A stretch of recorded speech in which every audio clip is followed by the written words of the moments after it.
আসসালামু আলাইকুম বন্ধুরা, আপনারা নিশ্চয়ই এই দুইটা ইলেকট্রনিক্স কম্পোনেন্ট অবশ্যই ইলেকট্রনিক্সের কাজ করার সময় অনেক জায়গায় দেখে থাকবেন বা অনেকেই ব্যবহারও করে থাকবেন।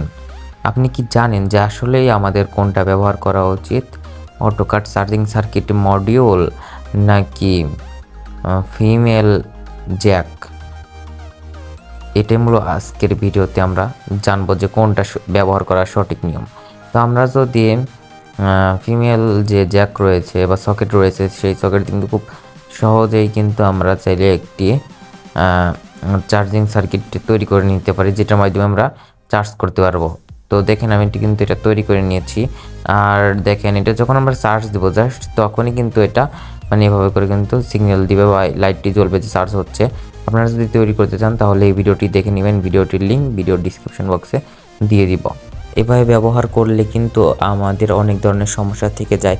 যেমন ধরেন এটা ব্যবহার করলে কিন্তু চার্জ হতেই থাকবে, যার কারণে আমাদের ব্যাটারিটি ফুলে যেতে পারে, বাস্ট হতে পারে বা দুর্ঘটনা ঘটতে পারে। তাই আপনারা এইভাবে ব্যবহার করবেন না। আর এটা কিন্তু দেখা গেছে যে যদি চার্জিং সার্কিট মডিউল না পান সেক্ষেত্রে করতে পারেন, তবে না করাই সবচেয়ে ভালো। আর এখন আমরা বলবো এই অটোকাট চার্জিং সার্কিট মডিউল নিয়ে।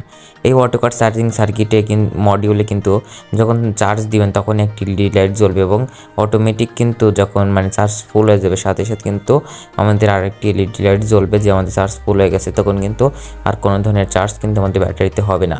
আর এখানে কিন্তু আউটপুটের কিন্তু পিন রয়েছে, যার কারণে আপনারা এখান থেকেই কিন্তু আপনাদের আউটপুট করতে পারবেন। আর এই সকল অটোকাট চার্জিং সার্কিট কিন্তু দারাজে বা অনলাইন শপে, এমনকি কিছু কিছু অফলাইন শপেও কিন্তু পাওয়া যায়। আপনার এলাকার মার্কেটে খোঁজ করবেন যে অটোকাট চার্জিং সার্কিট মডিউল আছে কিনা, বা এইটার কিন্তু স্ক্রিনশট নিয়ে কিন্তু তাদের দেখাতে পারেন। এটা কিন্তু 3.7 কিংবা 4 ভোল্ট কিংবা 5 ভোল্ট পর্যন্ত এক কথায় আপনারা এটা দিয়ে চার্জ করতে পারবেন। তো এটার কানেকশন কীরকম দেখেন, এই যে বি প্লাস বি মাইনাসে আপনারা ব্যাটারি টার্মিনাল দুটো লাগিয়ে দিবেন। অবশ্যই নেগেটিভ পজিটিভ দেখে কোথায় বি প্লাস কোথায় বি মাইনাস সেভাবে লাগাবেন।